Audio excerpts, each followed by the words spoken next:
மிகவும் அன்பான சகோதர சகோதரிகளே, நம்முடைய பிதாவாகிய தேவனுடைய நாமத்தினாலும் கர்த்தராகிய கிறிஸ்து இயேசுவினுடைய நாமத்தினாலும் கிருபையும் சமாதானமும் நம் அனைவருக்கும் உண்டாகி பெருக கடவுது என்ற அன்பின் வாழ்த்துக்களோடு உங்கள் யாவருக்கும் எனது அன்பையும் காலை வணக்கங்களையும் நான் தெரிவித்துக் கொள்கிறேன்.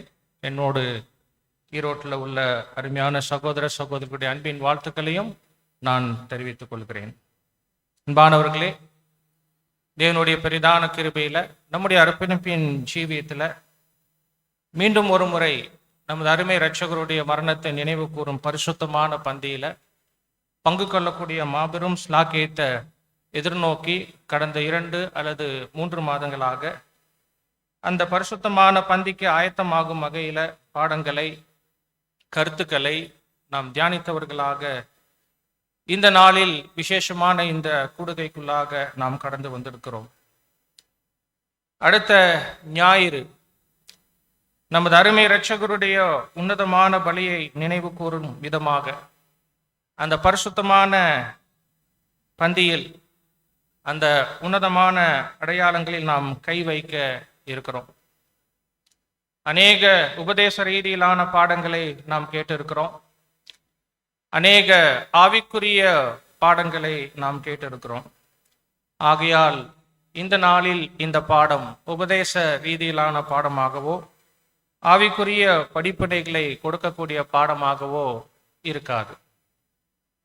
மாறாக நமது அருமை இரட்சகருடைய உன்னதமான அந்த மரணத்தை, அந்த மரணத்துல இணைந்திருக்கக்கூடிய உணர்ச்சிகளை, உணர்வுகளை உணர்ந்து பார்ப்பதற்கு உதவியாக இது ஒரு உணர்ச்சிகரமான பாடமாக இருக்கும் என்பதை முதலாவது உங்களுக்கு நான் தெரிவித்துக் கொள்கிறேன். ஆகையால் பாடம் எளிமையானதாக இருந்திட்டாலும் உணர்ச்சிகளில் ஒன்றி இந்த வார்த்தைகளை நாம் கேட்கலாம் என்று உங்கள் அனைவரிடத்திலும் அன்போடு நான் கேட்டுக்கொள்கிறேன். பாடத்தினுடைய தலைப்பு இருளான அந்த 39 மணி நேரம். இருளான அந்த 39 மணி நேரம், தி 39 டார்க் ஹவர். அன்பானவர்களே, எந்த இருளை பற்றி நாம் தியானிக்க போகிறோம்? இருள் என்றால் ஒளி இல்லாமையே இருள், அல்லது வெளிச்சம் இல்லாமையே இருளாகும். எந்த ஒளி அல்லது வெளிச்சம் இல்லாதிருந்த இருளை நாம் தியானிக்க போகிறோம். நம்முடைய அருமை இரட்சகர் பூமியில இருந்த போது சொல்லிய வார்த்தைகள், நான் உலகத்திற்கு ஒளியாய் இருக்கிறேன். உலகத்திற்கு நம்முடைய அருமை இரட்சகர் ஒளியாக இருந்தார். அந்த ஒளி அணைந்த போது அந்த ஒளி பூமியில எங்கும் காணப்பட முடியாமல் போனது. காரணம், அவர் ஜீவித்து இருத்தல், அவர் உயிரோடு இருப்பது என்பது முடிவுக்கு கொண்டு வரப்பட்டிருந்தது. சகோதரர் ரசல் அவர்களுடைய வார்த்தைகள்ல அருமையாக சொல்ல போனால், his existence ceased. அவர் உயிரோடு இருப்பது, ஜீவனோடு இருப்பது முடிந்திருந்தது. ஆகையால் அந்த வெளிச்சத்தை யாரும் காண முடியல. அந்த வெளிச்சம், ஒளி அணைந்த போது உண்டான இருள் இந்த பூமியை சூழ்ந்தது. அன்பானவர்களே, இருள் என்று நாம் குறிப்பிடுவது நமது அருமை இரட்சகர் உயிரோடு இருப்பது முடிவுக்கு வந்த போது, அவர் மரித்த போது உண்டான இருள் பற்றி நாம் தியானிக்க போகிறோம். அது எப்போது துவங்கியது என்று நாம பார்த்தா, ஆதார வசனம் யோவான் 19:30.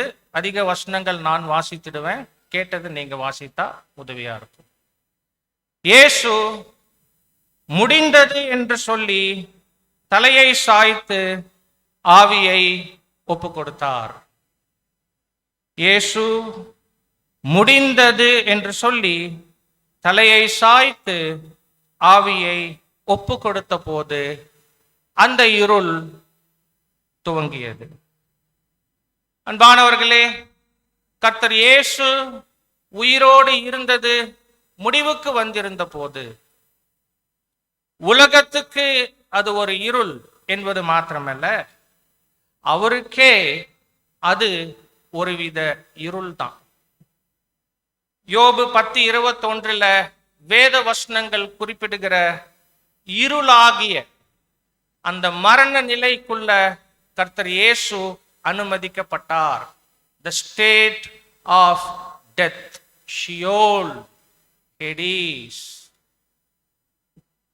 காரிருளும் மரணாந்தகாரமுமான இருண்ட தேசமும் இருள் சூழ்ந்த ஒழுங்கில்லாத மரணாந்தகாரம் உள்ள தேசமும் ஒளியும் இருளாகும் தேசமும் ஆகிய போனால் திரும்பி வராத தேசத்துக்கு என்று குறிப்பிடப்பட்டிருக்கிற அந்த மரண நிலை, அந்த இருள் கர்த்தர் இயேசு மீது அனுமதிக்கப்பட்டதையும் நாம் நினைவு கூறுகிறோம்.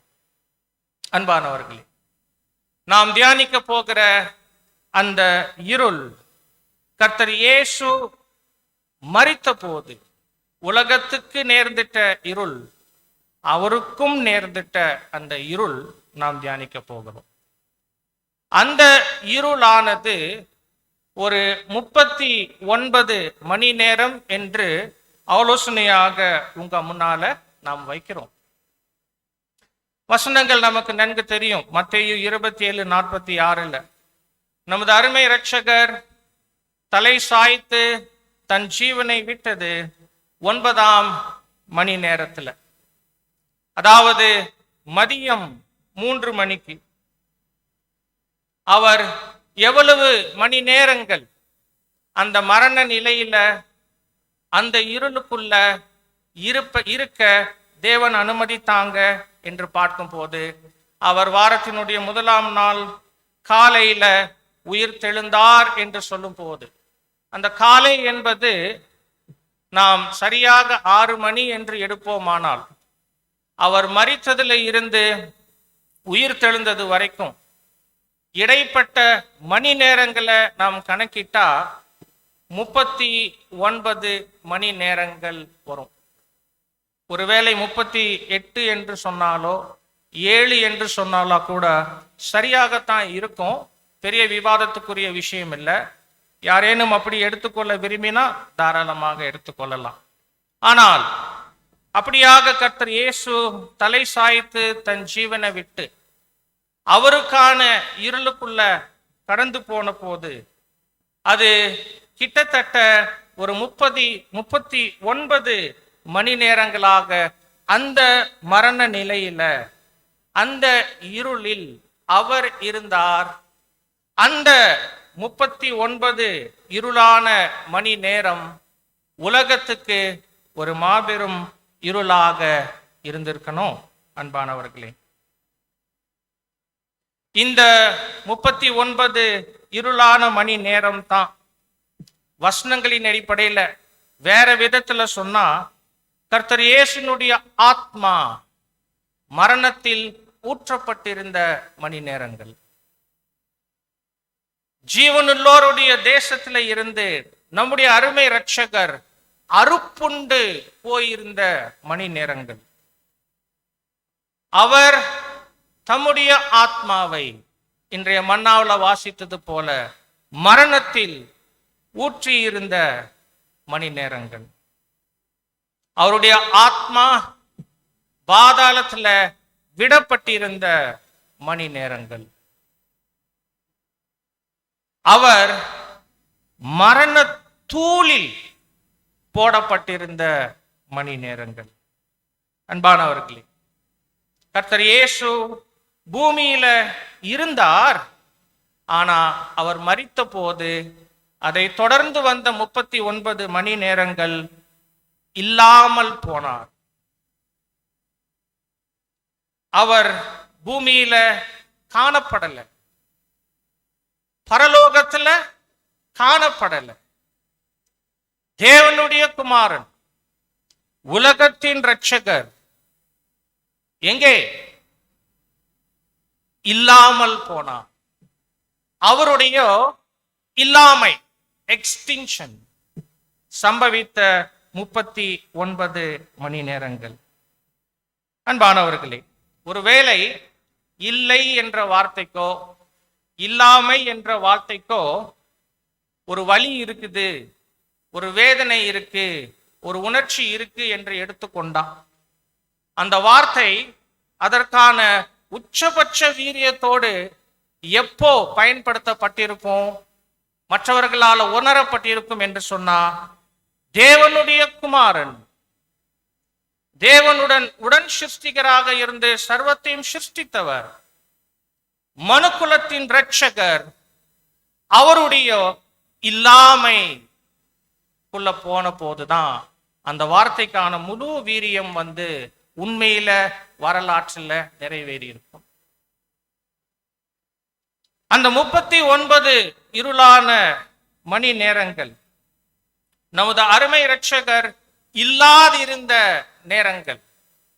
பரலோகத்திலும் சரி, பூமியிலும் சரி, அவர் இல்லாதிருந்த அந்த 39 மணி நேரங்கள் எப்படி உணரப்பட்டிருக்கும்? பலதரப்பட்ட வகுப்பாரனால நம்முடைய தியானமாக இருக்கு. அன்பானவர்களே, அவருடைய இல்லாமையை உணர்ந்த வெவ்வேறு வகுப்பார் அவருடைய இல்லாமை குறித்து, அவர் இல்லாதது குறித்து என்ன உணர்ந்திருப்பாங்க? எவ்விதமான உணர்ச்சிகளுக்குள்ள அவர்கள் போயிருப்பாங்க? முதலாவது, அவருடைய சபை பற்றி நாம் நினைத்து பார்ப்போமே. ஒரு சிறு கூட்டமாகத்தான் சபை இருந்தது. அவர் இல்லாமல் போன போது, அவர் மரித்த போது, அவர் எங்குமே காணப்படாத போது, அவர் என்று நாம் குறிப்பிடுகிற தேவகுமாரன் முற்றிலும் இல்லாமல் போன போது, அந்த ஒரு சிறு கூட்டமாகிய சபைக்கு அது எப்படி இருந்திருக்கும்? அவர்களை பொறுத்த வரைக்கும் அது அவர் இல்லை என்று சொன்னா என்ன அர்த்தம்? அன்பானவர்களே, அவர்களுக்கான தலை இல்லாமல் போனார். அவர்கள் தங்களுடைய வழி நடத்துதலை, தங்களுக்கான வழி நடத்துதலை இழந்து போனார்கள் என்று நாம் அங்கு சொல்லலாம்.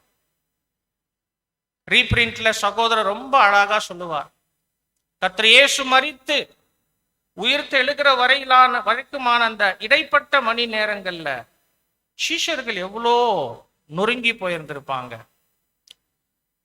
அவங்களுடைய மன உணர்வுகள் எந்த அளவுக்கு பாரப்பட்டிருந்திருக்கணும். செய்வதறியாது திகைத்து போனாங்க. எந்த தெளிவும் இல்லை அவர்களுக்கு.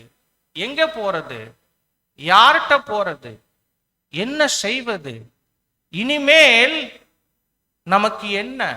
அன்பானவர்களே, தங்களுடைய வழி நடத்துதலை அவர்கள் இழந்து இருந்தாங்க. ஒருவேளை அவர்கள் திரும்பவும் தங்களுடைய தலையாக இருந்த கர்த்தர் இயேசுவை பெற்றுக்கொள்வார்களா? அவங்களுக்கு தெரியல. அவர்கள் மிகுந்த துக்கத்தோடு இருந்தாங்க, இல்லையா? கர்த்தர் இயேசு மரித்து இல்லாமல் போயிருந்த அந்த இருளான 39 மணி நேரங்கள் இஸ்ரேல் தேசத்துக்கு எப்படி இருந்திருக்கும்? அன்பானவர்களே, அவர்களை பொறுத்த வரைக்கும் அவங்களுக்கான மேசியா இல்லாமல் போயிட்டார். ஒருவேளை முழு தேசமும் அந்த உணர்வில் அவங்க இல்லை. ஆனா சில உத்தம இஸ்ரேலர்கள் இருந்தாங்க, அவரை மேசியாவாக ஏற்றுக்கொண்டாங்க, அந்த நம்பிக்கையில சந்தோஷப்பட்டாங்க. ஆனா அவர் மரித்த போது, அவர் இல்லாமல் போன போது, அன்பானவர்களே, அவர்களுடைய நம்பிக்கை முற்றிலுமே நொறுங்கி போனது. எம்மாவுசுக்கு போகிற வழியில் அந்த 2 பேர் பேசிட்டு போகும்போது கர்த்தர் இயேசு அவர்களோடு இணைந்து அவர்களுடைய துக்க முகத்தை குறிப்பிடுகிறார். லூக்கா 24:17. அப்பொழுது அவர் அவர்களை நோக்கி, நீங்கள் துக்கமுள்ளவர்களாய் வழி நடந்து ஒருவருக்கொருவர் சொல்லிக் கொள்ளுகிற காரியங்கள் என்ன என்று கேட்டார். துக்கத்தோடு அந்த உத்தம இஸ்ரேலர்கள் காணப்பட்டாங்க. மேசியாவை இழந்து போயிருந்தாங்க. அன்பானவர்களே, ரீப்ரிண்ட் 18:23 அவர்களுடைய துக்கம் நிறைந்த அந்த முகங்கள், துக்கம் நிறைந்த அவங்களுடைய இருதயத்துக்கு அடையாளமாக இருந்தது என்று சொல்றார். லூக்கா 24:21 அவரே இஸ்ரவேலை மீட்டு ரட்சிப்பவர் என்று நாங்கள் நம்பியிருந்தோம். இவைகள் சம்பவித்து இன்று 3 நாள் ஆகிறது. பாத்தீங்களா அந்த அங்காளாய்ப்பு. அவரே இஸ்ரவேலை ரட்சிப்பவர் என்று நாங்கள் நம்பி இருந்தோம். அவரே எங்கள் மேசியா, நாங்க நம்பி இருந்தோம். கொல்லப்பட்டார். அவர் இல்ல. அவர்களுடைய நம்பிக்கைகள் நொறுங்கி போயிருந்தது. அவர்களுக்கும் தங்களுடைய மேசியாவை திரும்ப பெற்றுக்கொள்வோமா தெரியல. நம்பிக்கையில் நொறுக்கப்பட்டவர்களாக அவர்கள் காணப்பட்டாங்க. ஒருவேளை அந்த இருளான 39 மணி நேரங்கள் உலகத்தை பொறுத்த வரைக்கும் எப்படியாக இருந்துச்சு? உலகம் அவரை அறிந்திருக்கவில்லை. அதனால அவர்கள் உணர்வு அடையாம தான் இருந்தாங்க. ஆனா தெய்வீக திட்டம் அறிந்த நமக்கு தெரியும், கர்த்தர் இயேசு மரித்து உயிர்த்து எழுகிற வரையிலான அந்த 39 மணி நேரங்கள் உலகத்தின் ரட்சிப்பு தராசுல வைக்கப்பட்டு இருந்தது. உலகம் பாவம் மரணத்துல இருந்து ரட்சிக்கப்படுமா? காத்திருக்கணும். அவர் உயிர்த்து எழுப்பப்பட்டால் ரட்சிக்கப்படலாம். அது உலகத்துக்கு இருந்த நிலை உலகம் அறிந்திருக்கவில்லை. அன்பானவர்களே, அந்த இருளான 39 மணி நேரங்கள் ஒருவேளை இந்த ஒட்டுமொத்த பிரபஞ்சம் அது எப்படி பார்த்திருக்கும்? உயிரற்ற பிரபஞ்சத்தை தான் நாம சிந்திக்கிறோம். ஆனாலும் அன்பானவர்களே, அந்த சிந்தனை ரொம்ப முக்கியம். காரணம், கர்த்தர் இயேசு இந்த பிரபஞ்சத்தை சிருஷ்டித்தவர். நேரடியா சொன்னா இந்த பிரபஞ்சத்தினுடைய நேரடியான சிருஷ்டிகர் கர்த்தர் இயேசு. அவரை கொண்டு தேவன் மறைமுகமாக அவைகளை எல்லாம் சிருஷ்டித்திருந்தார். பிரபஞ்சத்தை பொறுத்த வரைக்கும் தங்களை சிருஷ்டித்த சிருஷ்டிகர் இல்லாமல் போயிட்டார். எங்க? பிரபஞ்சத்திலேயே.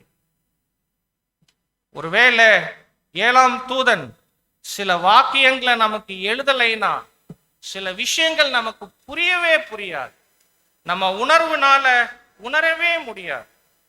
அவர் அழகா ரீப்ரிண்ட் 19:88 சொல்லும் போது, ஒருவேளை மனித இருதயங்கள் இரக்கமற்று இருந்து உணராமல் போயிட்டது, அந்த மாபெரும் பரிமாற்றத்தை, அதாவது ஈடுபலிக்காக கர்த்தர் இயேசு ஜீவன் கொடுத்த அந்த பரிமாற்றம், அந்த டிரான்சாக்ஷன், அந்த பரிமாற்றம் நிகழ்ந்த போது மனித இருதயங்கள் அதை குறித்து இறக்கப்படவோ அதை உணரவோ தவறி போயிருந்தது. நேச்சர் வாஸ் நாட், இயற்கை தவறல. ஃபார் ஷீ, காரணம் அந்த இயற்கையானது as a witness to the wonderful scene, கல்வாரியில் நிறைவேறின அந்த அருமையான காட்சியை பார்த்ததாக உணர்ந்ததாக இருந்து veiled her face in darkness and trembled, இருளினால தன்னுடைய முகத்தை மறைத்து கொண்டு நடுங்கி போனது. கர்த்தர் இயேசு மரிப்பதற்கு முன்பு இருந்த 3 மணி நேர அந்தகாரம் பற்றி சகோதரர் ரசல் கமெண்ட்ஸ் கொடுக்கும் போது, அந்த அந்தகாரம் என்பது நடந்த காட்சியை பார்த்து இயற்கை ஆச்சரியப்பட்டு நடுங்கி துக்கத்தால தன் முகத்தை மறைத்து கொள்ளுவதற்கு இயற்கை பயன்படுத்திய பாஷை தான் 3 மணி நேரம் அந்தகாரம். உண்மைதானே? அந்த பிரபஞ்சத்தை சிருஷ்டித்தவர் பிரபஞ்சத்திலேயே இல்லை. எப்படி இருந்திருக்கும் அந்த 39 மணி நேரம்? அன்பானவர்களே, அந்த 39 இருளான மணி நேரங்கள் நம்முடைய அருமை இரட்சகருக்கு எப்படி இருந்திருக்கும்? இந்த கேள்வி தப்பானது. ஏன்னா மரணத்துல செய்கை கிடையாது. அவர் அந்த நிலையில எதுவும் உணர்ந்திருக்க முடியாது. ஆனாலும் அவர் மரிப்பதும் மரண நிலையில இருக்க வேண்டியதும் அவர் அறிந்தவராக இருந்த போது, அந்த இருளுக்குள்ள தான் கடந்து போவது குறித்து அவர் ஜீவனோடு இருந்த போது என்ன நினைச்சார்? மரிக்கணும் என்றால், இல்லாமலே போகணும் என்று சொன்னார். அது கர்த்தர் இயேசு எப்படி உணர்ந்திருந்தார்? சகோதர சகோதரிகளே, அந்த இருளான 39 மணி நேரங்கள் கர்த்தர் இயேசுவுக்கு என்ன? அவருக்கு எதை உணர்த்தியது? அவர் எதை உணர்ந்தார் என்று கேட்டார். ரொம்ப எளிமையா நாம சொல்லலாம், ஃபார் ஜீசஸ் நோ காட். அதாவது கெத்செமனேல அவர் அவ்வளவு கதறி அழுந்ததனுடைய காரணம், பயந்ததனுடைய காரணம் பலவிதமாக நாம தியானிச்சிருக்கிறோம். கர்த்தர் இயேசு ஆவிக்குரிய நிலையில இருந்த போது பூரண ஜீவனை முழுமையா பெற்றிருந்தார்.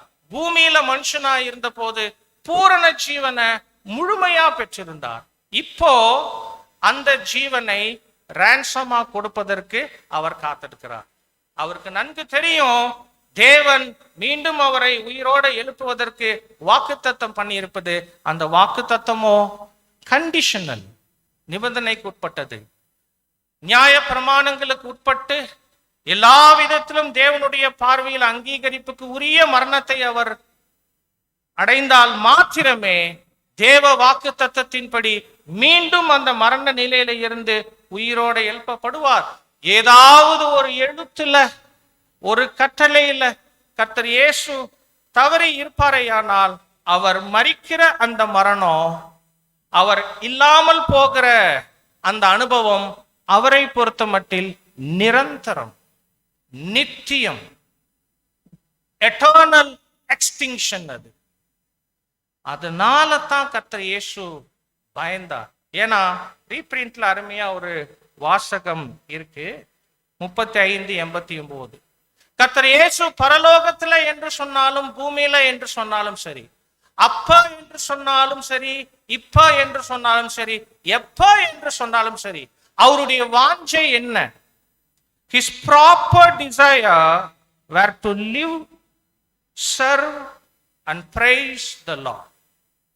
அவருடைய இருதயத்தின் வாஞ்சை என்று சொன்னோம்னா, ஜீவித்திருக்கணும், தேவனுக்கு ஊழியம் செய்திருக்கணும், அவரை துதிக்கிறவராக இருக்கணும். இதுதான் அவருடைய விருப்பம். இதற்கு உதவியது பரலோகத்துல பூரணமான முழுமையான ஜீவன். இதற்கு உதவியது பூமியில பூரணமான முழுமையான ஜீவன். அந்த ஜீவன் ஊற்ற போகிறேன், மீண்டும் கிடைக்குமா? காரணம், மீண்டும் என் பிதாவோடு நான் இருக்க முடியுமா? அவருக்கு ஊழியம் செய்ய முடியுமா? அவரை துதிக்க முடியுமா? அதற்கு இந்த ஜீவன் ரொம்ப முக்கியம். சோ கர்த்தர் இயேசுவை பொறுத்த வரைக்கும் அன்பானவர்களே, அவர் இல்லாமல் போவது என்பது ஒரு வகையில அவர் தேவனுடனான அந்த உறவை அவர் இழக்கிறார். அந்த உறவு மீண்டும் தனக்கு கிடைக்கணும் அப்படின்னா, அந்த உறவுல இருந்து தேவனுக்கு ஊழியம் செய்து வாக்குத்தத்தம் பண்ணப்பட்ட எல்லா ஆசீர்வாதங்களிலும் பங்கடைந்து மனுக்குலத்தை ஆசீர்வதிக்கக்கூடிய அந்த பாக்கியம் எல்லாம் கிடைக்கணும்னா அவர் மீண்டும் உயிரோட எழுப்பப்படணும். எழுப்பப்படுவாரா? தேவனுடைய கரத்துல அது இருந்தது. கர்த்தர் இயேசு மரணத்தில் அந்த இருளில் 39 மணி நேரங்கள் இருந்த போது. அன்பானவர்களே, நம்ம மேல எந்த அளவுக்கு அன்பு இருந்தா இந்த ஒரு நிலைக்கு கர்த்தர் இயேசு தம்மை அங்க ஒப்பு கொடுத்திருப்பார் என்பது நாம் சிந்தித்து பார்க்க வேண்டிய விஷயம்தான். என்னை மரண தூளிலே போடுகிறீர், ரொம்ப கடினமான வார்த்தை. கர்த்தர் இயேசுவை பற்றின தீர்க்க தரிசனமாக இருந்தாலும் சங்கீதம் 22:15 என்னை மரண தூள், சில வார்த்தைகள் நாம முக்கியத்துவம் கொடுக்கறது இல்ல. மரணம் என்பது ஒரு வார்த்தைனா மரண தூள் என்பது வேற எதையோ குறிக்கணும். தூள், தூசி ரொம்ப ரொம்ப ரொம்ப ரொம்ப சின்னது, அற்பமானது. அவருடைய அழிவின் தன்மை பற்றி அங்க சொல்லப்படுது. மரண தூளில தேவன் அவரை போட்டு இருந்தார். யாரை? அப்போஸ்தல நடவடிக்கை 3:15 ஜீவாதிபதி, த பிரின்ஸ் ஆஃப் லைஃப், ஜீவனை முழுமையாய் பூரணமாய் பெற்றிருந்தவர், ஜீவன்ல ஒரு சொட்டு துகள் கூட இல்லாத நிலைக்கு மரணத்தின் தூளில் அவர் விடப்பட்டிருந்த அந்த தருணங்கள். அந்த மரணத்துல பாதாளம் உம்மை துதியாது, மரணம் உம்மை போற்றாது, குழியில் இறங்குகிறவர்கள் உம்முடைய சத்தியத்தை தியானிப்பதில்லை. கர்த்தர் இயேசுனுடைய அந்த பயம், அந்த திகழுக்கான காரணம் நமக்கு புரியுது. எபிரேயர் 5:7 அது ரொம்ப அழகா சொல்லப்பட்டிருக்கு. தாம் பயந்ததில் கேட்கப்பட்டார். மரணத்தினின்று உயிர்ப்பிக்க வல்லவரை நோக்கி அவர் ஜெபித்ததில்ல, எதுக்காக பயந்து ஜெபித்தாரோ அந்த விஷயத்துல கேட்கப்பட்டார்னா அவரை தேவன் எழுப்புவதற்கான உத்தரவாதம் அவருக்கு அங்க கிடைச்சிருந்துச்சு. அன்பானவர்களே,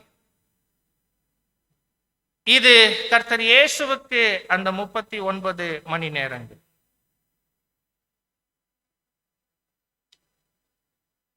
அந்த இருளான 39 மணி நேரங்கள்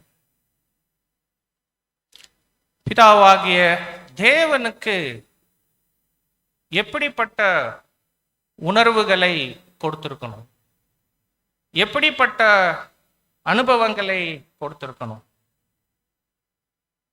அவருடைய ஒரே பேரான குமாரன், அவருடைய நேச குமாரன் தலை சாய்த்து ஜீவன் விட்டு 39 மணி நேரங்கள் பரலோகத்திலும் காணப்படாமல் பூமியிலும் காணப்படாமல் ஜீவனோடு இருந்த அவருடைய நிலை முடிவுக்கு கொண்டு வரப்பட்டு அவர் இல்லாது இருக்கிற அந்த 39 மணி நேரங்கள் பரலோக பிதாவுக்கு எப்பேற்பட்ட உணர்வுகள் அது கொண்டு வந்திருக்கணும். அன்பானவர்களே, அது நாம புரிந்து கொள்ள முடியுமா? கண்டிப்பா நாம மிகப்பெரிய ஒரு யோசனைய, ஆழ்ந்த சிந்தனைய முயற்சிக்கிறோம் என்று தான் சொல்லணும். நம்மால் புரிந்து கொள்ள முடியாது, கண்டிப்பா முடியாது. ஆனாலும் தேவன் அவருடைய வார்த்தைகளில் நமக்கு இந்த கடைசி நாட்கள்ல செய்திருக்கக்கூடிய உதவிகளின் மூலமாக தேவனுடைய உணர்வுகள், அவருடைய அனுபவங்கள்ல ஏதேனும் கொஞ்சம் நம்ம புரிந்து கொள்ள வாய்ப்பு இருக்கு. அப்படி புரிந்து கொள்ளுவது நமக்காக நம்முடைய அருமையான இரட்சகர் செய்த தியாகம் மாத்திரமில்ல, அதுல அவரையே தியாகமாக தந்த பரலோக பிதாவினுடைய தியாகம், அதனுடைய தன்மை, அதன் மகத்துவம் கொஞ்சம் ஆழமாக புரிவதற்கு வாய்ப்பு இருக்கும். அந்த இருளான 39 மணி நேரங்கள் தேவனுக்கு எப்படியாக இருந்திருக்கும்? அன்பானவர்களே, ஒரு வகையில அந்த அனுபவங்கள் பிதாவுக்கே புத்தம் புது அனுபவம் என்பதை நாம புரிந்து கொள்ளணும். ஆனா அந்த இருளான 39 மணி நேரங்கள் கர்த்தர் இல்லாது இருந்தது பிதாவாகிய தேவனுக்கு எப்படி இருந்திருக்கணும், என்ன உணர்வை தந்திருக்கணும், என்ன அனுபவங்களை தந்திருக்கணும்னு நாம புரிஞ்சுக்கணும்னா, பிதாவாகிய தேவனுக்கு கர்த்தர் இயேசு ஜீவனோடு இருந்தது எப்பேற்பட்ட உணர்வை, அனுபவத்தை தந்தது என்பதை முதலாவது நாம புரிந்து கொள்ளணும். கர்த்தர் இயேசு உயிரோட இருந்தது பிதாவுக்கு எப்படி இருந்துச்சு, என்ன உணர்வு கொடுத்துச்சு, என்ன அனுபவித்தார் புரிஞ்சா, கர்த்தர் இயேசு இல்லாமல் போனது பிதாவுக்கு எப்படி இருந்திருக்கணும், என்ன அனுபவம் கொடுத்திருக்கணும், ஒரு வகையில ஓரளவு நாம் அங்க புரிந்து கொள்ளலாம். சகோதர சகோதரிகளே, பிதாவாகிய தேவனுக்கு கர்த்தர் இயேசு எப்படியாக இருந்தார்? யோவான் 1:2 ஆதியிலே வார்த்தை இருந்தது, அந்த வார்த்தை தேவனிடத்தில் இருந்தது, அவர் ஆதியிலே தேவனோடு இருந்தார். ரொம்ப அருமையான வசனங்கள்.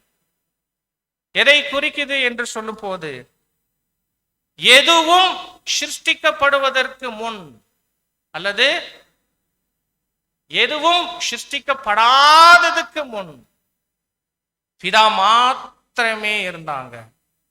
அப்போ நேரம் காலம் என்பது கூட இல்ல, துவங்கல. God was alone. தேவன் மாத்திரம் இருந்தார். பின்பு தேவன் தம்முடைய ஒரே பேரான குமாரன் கர்த்தர் இயேசுவை தன் சொந்த கரங்களினால நேரடியாக சிருஷ்டித்தார். காலம் நேரம் துவங்கியது, ஒரு பிகினிங் அங்க நிறைவேறிச்சு. அன்பானவர்கள், இது ரொம்ப முக்கியமான வார்த்தை. இதை சரியா புரிஞ்சுட்டோம்னா பிதாவுக்கும் குமாரனுக்கும் இருக்கக்கூடிய அந்த பந்தம், அந்த உறவு எவ்வளவு நெருக்கமானது, எவ்வளவு நீண்ட காலம் இருந்த உறவு என்பதை ஓரளவுக்கு நாம அங்க புரிந்து கொள்ளலாம். அன்பானவர்களே, சோ அப்படியாக அங்க கர்த்தர் இயேசு பிதாவாகிய தேவனுக்கு இருந்தாங்க. ஒருவேளை இதன் அடிப்படையில நாம பார்க்கும்போது, பிதாவை பொறுத்த வரையில் தன்னுடைய ஒரே பேரான குமாரனே அவருடைய வல்லமையான கிரியைகளை, அந்த கிரியைகளில் வெளிப்பட்ட அவருடைய மகத்துவம் நிறைந்த ஞானத்தை பார்த்தவராக இருந்தார். அதன் மூலம் படிப்படியாக வெளிப்பட்ட அந்த தெய்வீக திட்டத்தை அறிந்தவராக அங்க இருந்தார். இது மாத்திரமில்ல, பிதாவை பொறுத்த வரைக்கும் தன்னுடைய ஒரே பேரான குமாரனை அவருடைய தன்மைகளை, குணலட்சணங்களை வெகு காலமாக அறிந்தவராக இருந்திருந்தார். பிதாவை பொறுத்த வரைக்கும் குமாரனே அவருக்கு மிக நெருக்கமானவராக, மிக பரிச்சயமானவராக அங்க இருந்திருக்கிறாங்க. அன்பானவர்களே, சிருஷ்டிப்பு ஆரம்பித்து எப்போ இந்த பிரபஞ்சத்தின் சிருஷ்டிப்பு முடிவு வந்தது நமக்கு தெரியாது.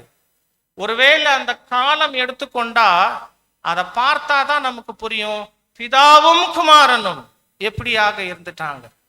அந்த நெருக்கம் என்ன, அந்த பந்தம் என்ன, அதுல இருவருக்கும் இருந்த சந்தோஷங்கள் என்ன, ஆசீர்வாதங்கள் என்ன, ஒருவரை குறித்து ஒருவர் எப்படிப்பட்ட உணர்வு உடையவர்களா, உணர்ச்சிகளை வெளிப்படுத்தினவர்களாக இருந்திருப்பாங்க, நாம புரிந்து கொள்ள முடியும். தெரியல, ஒருவேளை விஞ்ஞானம் இந்த பிரபஞ்சத்தினுடைய வயதை 13.7 பில்லியன் என்று கணக்கிட்டு இருக்கிறாங்க. வருஷம் 14 பில்லியன் ஆண்டுகள் என்று எடுத்துக்கொண்டா ஒருவேளை நம்மால ஏதாவது புரிய முடிந்தா ரொம்ப நல்லது. அன்பானவர்கள், அப்படியாக இருந்த சமயத்துல அந்த உறவு பிதாவுக்கு குமாரன் விஷயத்துல எப்படி இருந்தது என்பதை நீதிமொழிகள் 8:30 நாம வாசிக்கிறோம். நான் அவர் அருகே செல்ல பிள்ளையா இருந்தேன், நித்தம் அவருடைய மன மகிழ்ச்சியாய் இருந்தேன். சோ பிதாவாகிய தேவனுக்கு கர்த்தர் இயேசு ஜீவனோடு இருந்த போது நித்தம் அவருடைய மன மகிழ்ச்சி, ஆங்கிலத்துல டெய்லி டிலைட். அன்பானவர்களே, அந்த உறவு, அந்த பந்தம் நமக்கு அங்க புரியுது. அப்படியாக இருந்த போது அந்த மிக முக்கியமான தருணம் தெய்வீக திட்டத்துல வந்தது. தன்னுடைய ஒரே பேரான குமாரன் பரலோக நிலையில இருந்து பூமிக்கு மாம்ச நிலைக்கு மாற்றப்படணும் என்ற நிலை. தேவன் கர்த்தர் இயேசுவை பரலோகத்திலிருந்து பூமிக்கு மாற்றினாங்க. ஆவிக்குரிய நிலையில இருந்து மாம்ச நிலைக்கு மாற்றினாங்க. யோவான் 1:14. அந்த வார்த்தை மாம்சமாக்கப்பட்டு கிருபையினாலும் சத்தியத்தினாலும் நிறைந்தவராய் நமக்குள்ள வாசம் பண்ணினார். அன்பானவர்களே, அந்த வார்த்தை மாம்சமாக்கப்பட்டு பூமிக்கு வந்து வாசம் பண்ணினார்னா பிதாவாகிய தேவனுக்கு தனிப்பட்ட விதத்துல என்ன, எதை குறிக்குது, எந்த அனுபவத்தை கொடுத்திருக்கணும்? அன்பானவர்களே, குமாரன் சிருஷ்டிக்கப்பட்டதிலிருந்து பிரிவு பரலோகத்தில் பிதா குமாரனை பிரிஞ்சிருக்கணும். எதுவரைக்கும் குமாரன் தேவசித்தப்படி பூமியில செய்து நிறைவேற்ற வேண்டியவைகளை செய்து முடிக்கும் வரைக்கும் பிதாவுக்கு பரலோகத்துல குமாரனுடைய பிரிவு முதலா அனுபவிச்சிருப்பாங்க.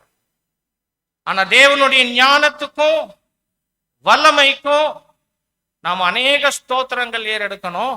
ஏன்னா தேவன் அதை எப்படி அருமையாக ஏற்படுத்தி இருந்தாங்கன்னா, அது பரலோகத்துல பிதா இருப்பார், குமாரன் பரலோகத்துல இருக்க மாட்டார், ஆனாலும் பூமியில இருப்பார். சோ அது ஒரு separation only in heavenly condition. ஆனா பரலோகத்துல பிதா இருப்பாங்க, அவரோடு குமாரன் இதுவரைக்கும் இருந்தவர் அங்க இருக்க மாட்டாங்க, ஆனாலும் பூமியில அங்க இருப்பாங்க.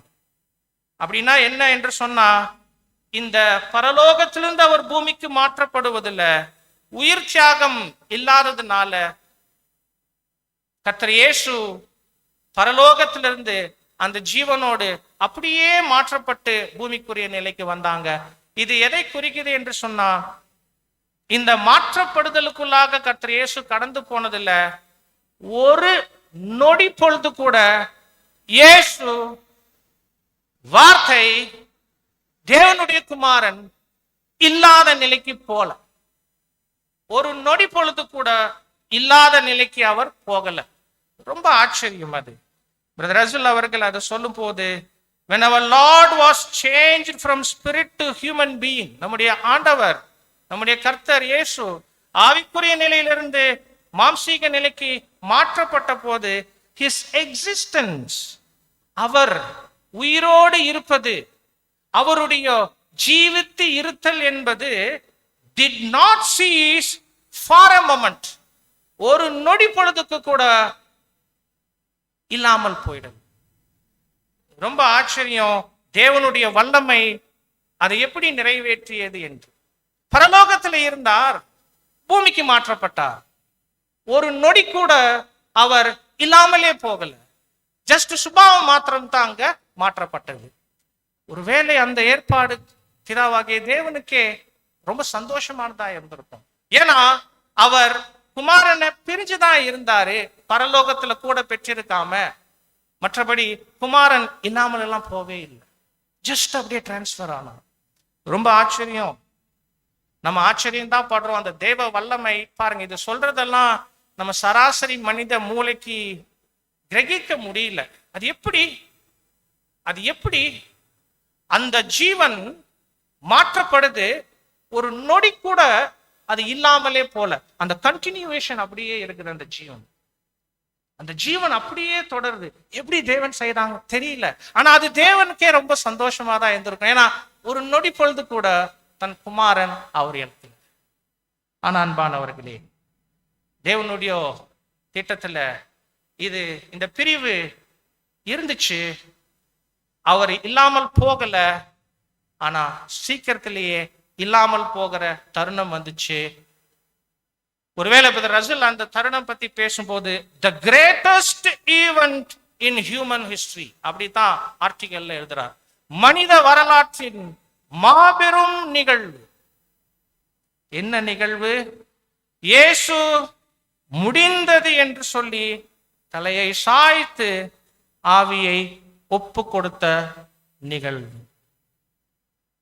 ஜீவனுக்கு அதிபதியா இருந்தவர், ஜீவனை ஆவியிலும் மாம்சத்திலும் பூரணமாய் முழுமையாய் பெற்றிருந்தவர், அந்த ஜீவனுடைய துகள் முதற்கொண்டு அவரை விட்டு எடுத்து போடப்பட்டு அவரு மரண தூளுக்குள்ள போன அந்த நிகழ்வு, அன்பானவர்களே, the greatest event in human history. ஒருவேளை அந்த வரிகள் சகோதரர் ரசில் அவர்கள் மனுக்குலத்தின் பார்வையில பார்த்துட்டார் என்பதுதான் நம்முடைய புரிதலா இருக்கு. ஏன்னா உண்மையில பரலோகத்தின் பார்வையில பார்த்தா கூட அந்த நிகழ்வு பிரபஞ்சத்திலேயே மிகப்பெரிய நிகழ்வு, பிரபஞ்சத்தின் வரலாற்றிலேயே மிகப்பெரிய நிகழ்வு. ஏன்னா கல்வாரியில் கர்த்தர் இயேசு தலை சாய்த்து ஜீவன் விட்டு ஜீவனோடு இருந்த நிலையில் இருந்து இல்லாமல் போன போது அதுல விளங்குச்சு பரலோகத்திலும் உச்சபட்ச அன்பு, பூலோகத்திலும் உச்சபட்ச அன்பு. அந்த அன்பு அதுக்கு முன் வருது. சகோதர சகோதரிகளே, அந்த தருணம் உலகத்திலே வந்த எந்த மனுஷனையும் பிரகாசிக்கிற அந்த மெய்யான ஒளி அணைந்த தருணம். அந்த இருள் உலகத்துக்கும் ஆரம்பிச்சது, கர்த்தர் இயேசுக்கும் ஆரம்பிச்ச தருணம். ஆனா அது என்னவோ தேவ வல்லமையில, தேவ அன்புல ஒரு 39 மணி நேரங்கள் என்று மாத்திரம் நியமிக்கப்பட்டிருந்தது. ஆனா அந்த மணி நேரங்கள் ஆரம்பித்த போது, அன்பானவர்களே பாருங்க, at Calvary his being or existence was laid down completely. He ceased to exist. அவருடைய ஜீவன் அது முற்றிலுமாக ஊற்றப்பட்டது. அவர் இல்லாமல் போனார். அன்பானவர்களே, கண்டிப்பாக அந்த தருணம் பிதாவாகிய தேவனுக்கு வலி நிறைந்த தருணமாகத்தான் இருந்திருக்கணும். கர்த்தர் இயேசு இல்லாமல் போனது, கர்த்தர் இயேசு மரித்தது, தேவனுடைய குமாரன் மரணத்தின் தூளில போடப்பட்டது பரலோகத்தின் பிதாவுக்கு நிச்சயம், அன்பானவர்களே, வலியை உணரச் செய்திருக்கணும். வலியை அவர் அனுபவிச்சிருக்கணும். தேவன் கண்ணீர் விட்டிருப்பார் என்று நாம் சொல்லலாம். ஏன்னா வசனங்கள் காமிக்குது. ஒருவேளை கர்த்தர் இயேசு மரித்ததிலிருந்து உயிர் தெழுப்புகிற வரையிலான அந்த 39 இருளான மணி நேரங்கள் பிதாவுக்கு ஒரு தகப்பனுக்கே உரிய அந்த உணர்வுகளை அனுபவிக்கிற தருணம். அது ஒரு தகப்பன் தான் பெற்றெடுத்த பிள்ளைய மரணத்துல இழக்கும் போது என்ன என்ன உணர்வுகள், என்ன என்ன உணர்ச்சிகள் எல்லாம் அதுல சம்பந்தப்பட்டிருக்கோ, பிதா தேவன் முறை அனுபவிச்சாங்க. பிதாவாகிய தேவனுக்கு சகலமும் முன்கூட்டியே தெரியும். அது வேற. அவருக்கு ஃபோர் நாலேஜ் இருக்கு, முன்னறிதல் திறன் இருக்கு, அது வேற. பட் அனுபவிச்சிருந்த எக்ஸ்பீரியன்ஸ், மகனை மரணத்துல இழப்பது, அங்க அவர் வந்துட்டு அனுபவிக்க ஆரம்பிச்சார். அன்பானவர்களே, அப்படின்னா என்ன? பிதாவுக்கு குமாரனை சிருஷ்டித்ததுல இருந்து அவர் இல்லாமல் போய் உண்டான ஒரு தனிமை கர்த்தர் பிதாவாகிய தேவன் வந்து அனுபவிச்சிருக்கணும். கண்டிப்பா அது அவருக்கு புது அனுபவம். அவருக்கு தெரியும், அவர் அறிந்திருக்கிறார், பட் இப்பதான் அனுபவிக்கிறார். என் மகன் இல்ல, சிருஷ்டித்ததுல இருந்து இது மட்டும் இருந்த என் மகன் இல்ல, என் மகன் இல்ல. அந்த அனுபவம் கண்டிப்பா, அன்பானவர்களே, எப்படி இருந்திருக்கும் பிதாவுக்கு?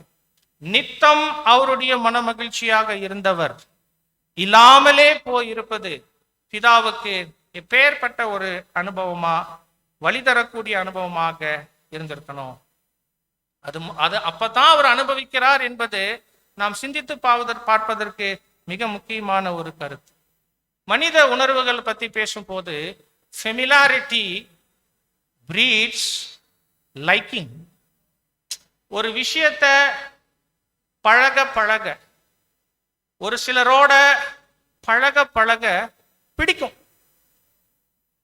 நீண்ட நாள் பழக்கம், அதிகமான பரிச்சயம் என்பது எதனுடன் பழகிறோமோ, யாருடன் பழகிறோமோ, எதனுடன் பரிச்சயம் வைக்கிறோமோ அதை விரும்ப ஆரம்பிச்சிடுவோம். அது நமக்கு ரொம்ப பிடிக்கும். நினைத்து பார்க்கலாம், ஒருவேளை பிதாவினுடைய அனுபவங்கள், அவருடைய சாயலே நாம் சிருஷ்டிக்கப்பட்டிருக்கிறனால நாம் அனுபவிக்கிற ஒரு சில அனுபவங்களை வச்சு குறைவாக தான் நம்ம புரிஞ்சு கொள்ள முயற்சிக்கிறோம். ஆனாலும் அது பிதா அப்படி அனுபவிச்சிருப்பாங்க. சிருஷ்டித்ததுல இருந்து எத்தனையோ யுகங்கள் கூடவே இருந்து அந்த நெருக்கமான உறவு பந்தத்துல தன் குமாரன் தன்னோடு இருந்த போது அந்த ஒரு அக்வைண்டன்ஸ், அந்த பரிச்சயம் பிதாவுக்கும் குமாரனுக்கும் பெரிய அளவுல இருந்திருக்கும் இல்ல. இப்ப அவரை இழப்பது என்பது ரொம்ப கஷ்டம். அன்பானவர், ஒருவேளை பிதா வலி உணர்ந்திருப்பாங்க, பிதா கண்ணீர் சிந்தி இருப்பாங்க, அவர் குமாரன் இல்லாத அனுபவத்தினால துக்கம் அடைஞ்சிருப்பாங்கன்னா தப்பா நினைக்க கூடாது. காரணம், தெய்வீக நிலையில இருப்பவங்களுக்கு ஒருவேளை உடல் வலி கிடையாது, பிசிக்கல் ஃபீலிங்ஸ் கிடையாது, உடல் பிசிக்கல் பெயின் கிடையாது. ஆனா கண்டிப்பா எமோஷனல் பெயின் இருக்கு, உணர்ச்சி வலி இருக்குது. தெய்வீக நிலையில இருப்பவங்களுக்கு உடல் வலி வேண்டுமானால் இல்லாமல் இருக்கலாம், உணர்ச்சி வலி இருக்கத்தான். நாம் பார்க்கிறோம் வசனங்கள் எல்லாம் அது ரொம்ப அழகா சொல்லப்படுது. ஆனா சில கிறிஸ்தவர்கள் ஒரு தவறான புரிதல் வைத்திருக்கிறாங்க. தெய்வீகத்தை பத்தி சிந்திக்கும் போது தெய்வீக நிலையில இருப்பவங்களுக்கு உணர்வுகள் பெரிதளவுக்கு பாதிக்காது, துன்பத்துக்கு அவர்கள் ஆட்பட மாட்டாங்க, துன்ப உணர்வு அவர்கள் உணர மாட்டாங்க, அதை உணரக்கூடிய திறன் அவங்களுக்கு கிடையாது, ஏன்னா அவங்க தெய்வீக நிலையில இருப்பவங்க என்று. இதை ஆங்கிலத்தில் என்ன சொல்லுவாங்கன்னா divine impossibility. Divine impossibility, impossible இல்ல, இம்பாசிபிள்.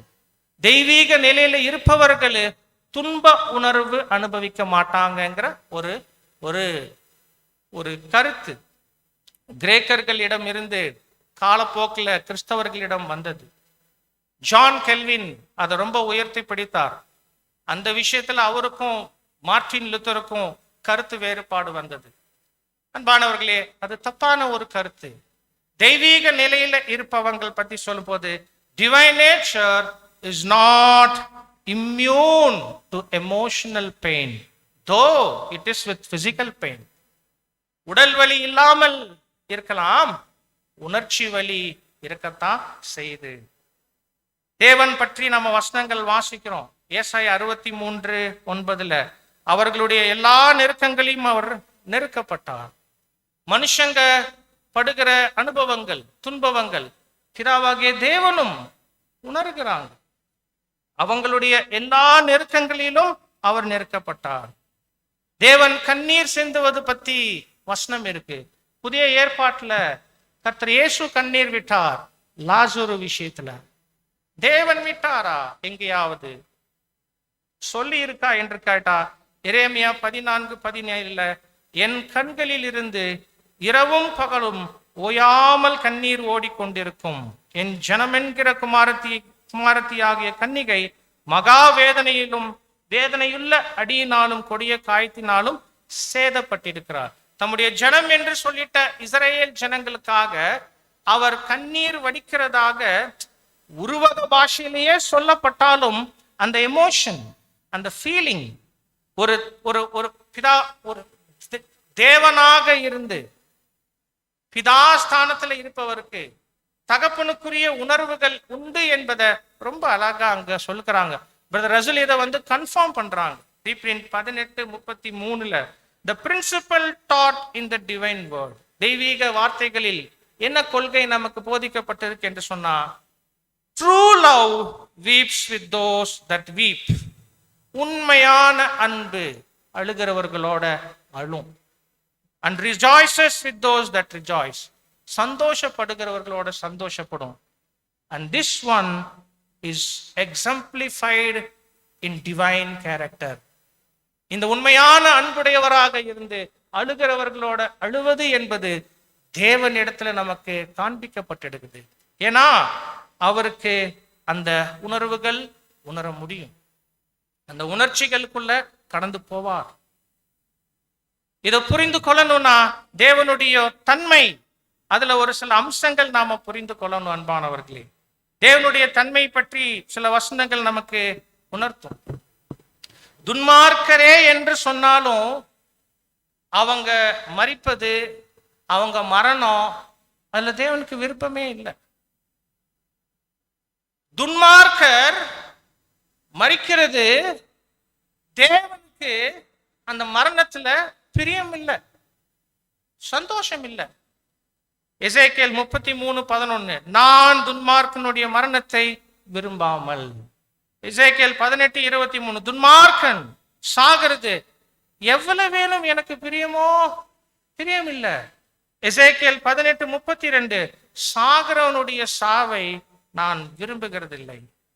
ஏன்னா சத்துருக்களையும் சிநேகிங்கன்னு சொன்னவர் பிதாவினுடைய வார்த்தைகளையே உச்சரித்துட்டார் என்று சொன்னா, அப்ப பிதாவானவர் அப்படிப்பட்டவர்களுக்கும் இரக்கம் காட்டக்கூடியவராகத்தான் அவர் அங்க இருந்திருக்கிறார்.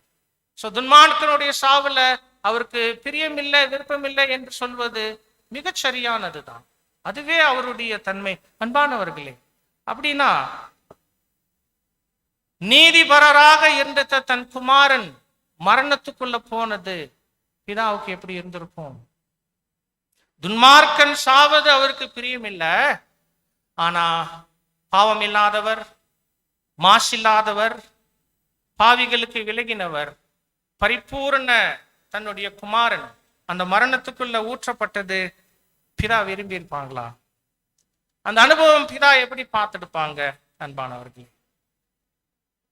பிதாவுக்கு மகனை இழப்பதுல இருக்கக்கூடிய வலி, வேதனை, துக்கம் நல்லாவே உணர முடியும்.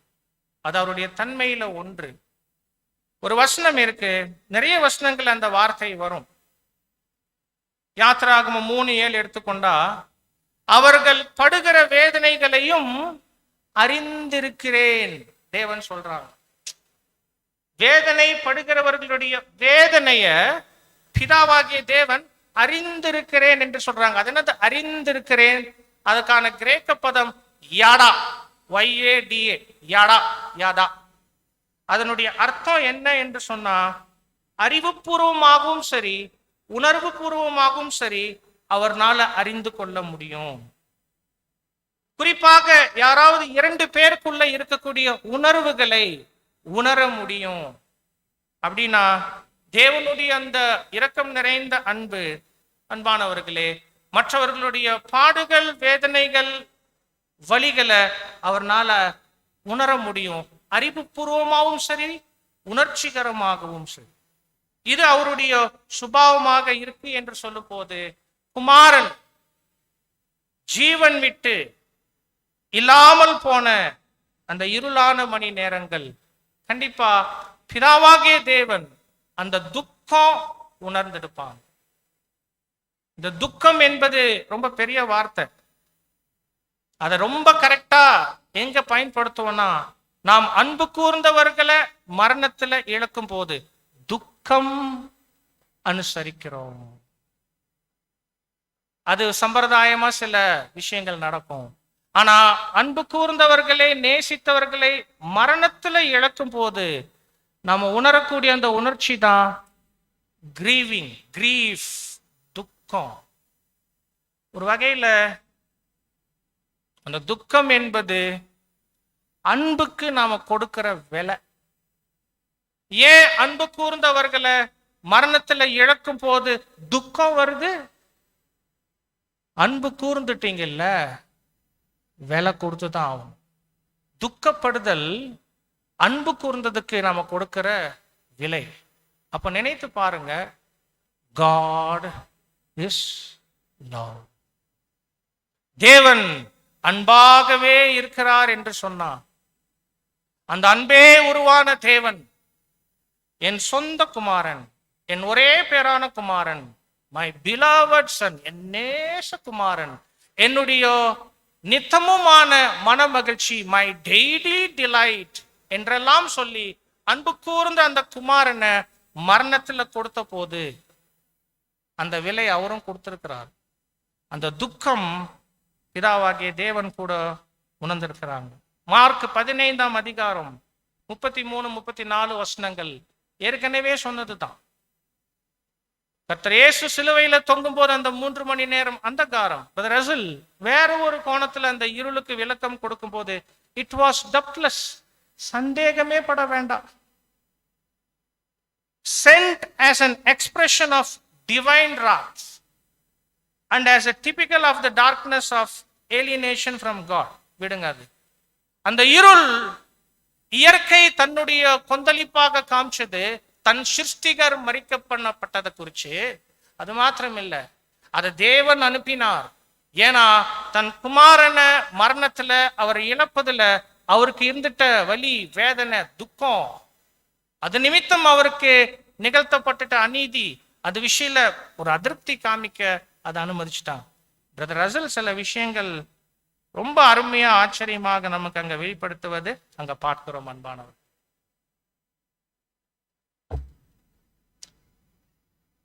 அந்த இருளான 39 மணி நேரங்கள் பிதாவாகிய தேவனுக்கு தன்னுடைய ஒரே பேரான குமாரன் இல்லை, இல்லாமல் போனார்.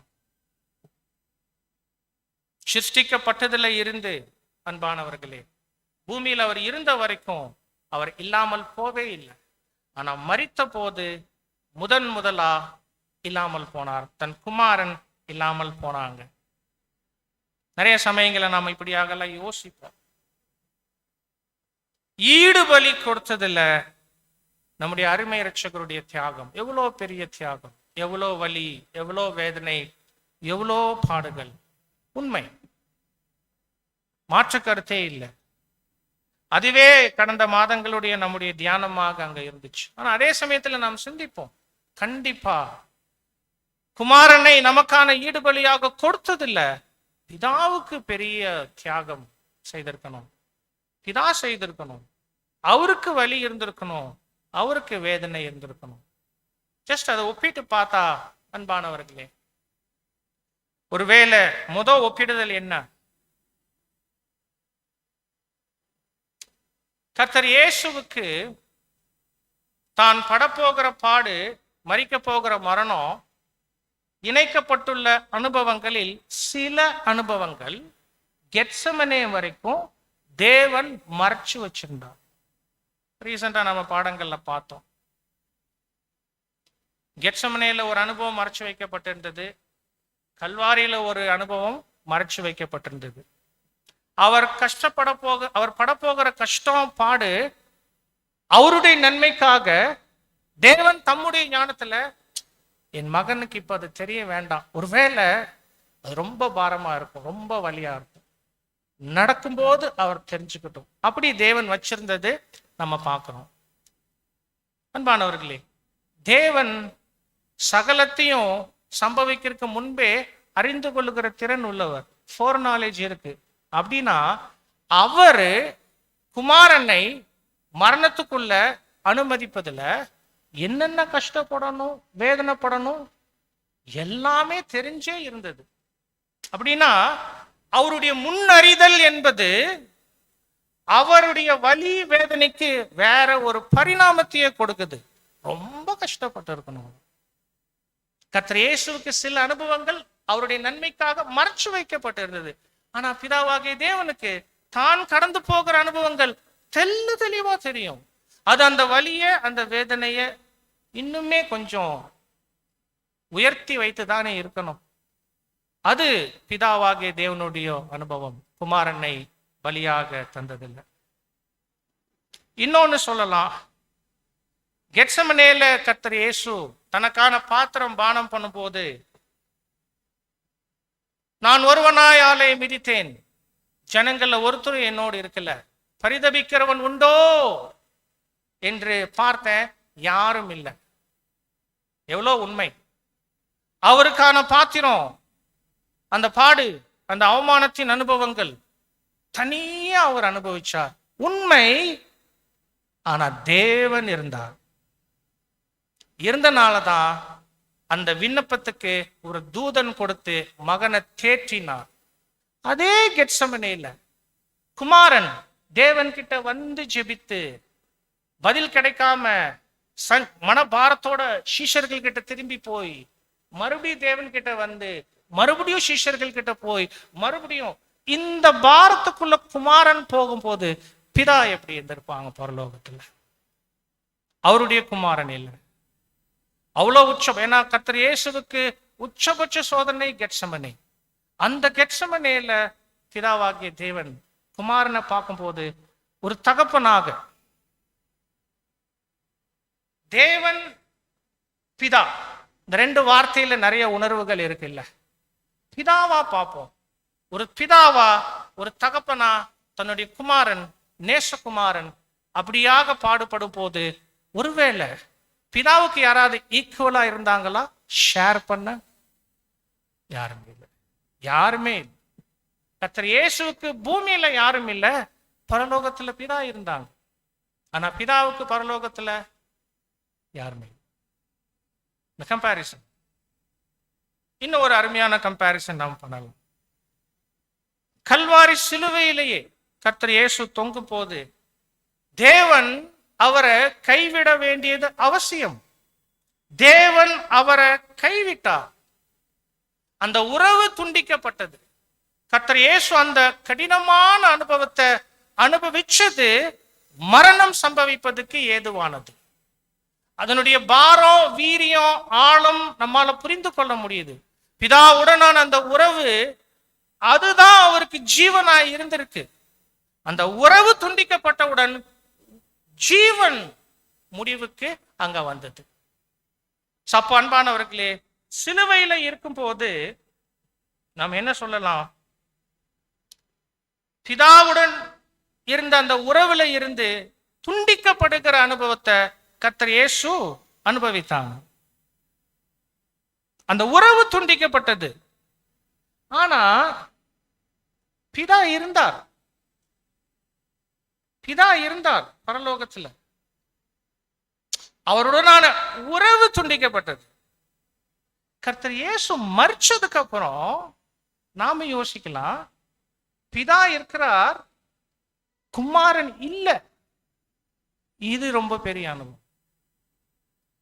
பிதாவுடைய உறவிலிருந்து துண்டிக்கப்பட்டு பிரிஞ்சிருக்கிற அனுபவம் கர்த்தர் இயேசு அனுபவித்தார் என்று சொன்னா, தேவன் என் மகன் இல்லை என்ற அனுபவம் அனுபவிச்சார். அந்த இருளான 39 மணி நேரங்கள் தெரியல. அந்த தெய்வீக மனதுக்கு இந்த அனுபவங்கள் எல்லாம் எப்படி உணரப்பட்டிருக்கும், எவ்விதமான உணர்ச்சிகள் அவர் கடந்து போயிடுப்பார், நமக்கு தெரியல அன்பானவர்கள். ஆனா நாம் சற்று சிந்தித்து பார்க்கும் போது, தன்னுடைய குமாரனை, ஒரே பேரான குமாரனை உலகத்தினுடைய ரட்சிப்புக்காக பாடுகளுக்குள்ள, இறுதியில மரணத்துக்குள்ளாக ஊற்றுவதில் தேவன் அனுபவிச்சிட்ட அந்த பிரிவு, அந்த இழப்பு, இவைகளில் அவர் அனுபவிச்சிட்ட அந்த வலி என்று சொல்லும் போது நமக்கு பெரிய படிப்பினை அங்க உணர்த்தக்கூடியதா இருக்கு. யோவான் 3:16 கிறிஸ்தவர்களுக்கு பிடிச்ச வசனம் தான். ஆனா அந்த வசனத்துக்கான உண்மையான அர்த்தம், ஆழம் போக போக தான் புரிந்து கொள்ளணும். தேவன் தம்முடைய ஒரே பேரான குமாரனை தந்தருளி இவ்வளவாய் உலகத்தில் அன்பு கூர்ந்தார். இவ்வளவாய் என்ற வார்த்தை எவ்வளவாய் நமக்கு தியானிக்க தியானிக்க கொஞ்சம் கொஞ்சமா புரிந்து கொண்டேதான் இருக்கும்.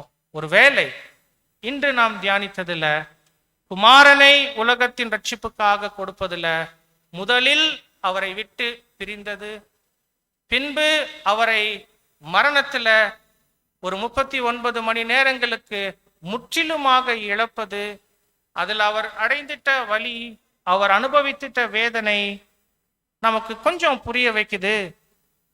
இவ்வளவாய் நம்ம மேல அவர் அன்பு வைத்திருக்கிறார். நமக்காக ஜீவன் கொடுத்த நம்முடைய அருமையான இரட்சகருடைய பலி, அதற்காக அவருக்கு நாம் எப்போதுமே துதி, கனம், மகிமை ஏறெடுக்கணும். ஆனா நமக்காக தம் குமாரனையே தந்துட்ட நம்முடைய பிதாவாகிய தேவனுக்கு அன்பானவர்களே, சதா காலங்களிலும் கனம், வல்லமை, மகிமை உண்டாவதாக என்று மாத்திரமே நாம் சொல்ல முடியும். தேவன் தாமே இந்த வார்த்தைகளை ஆசீர்வதிப்பாராக. ஆமென்.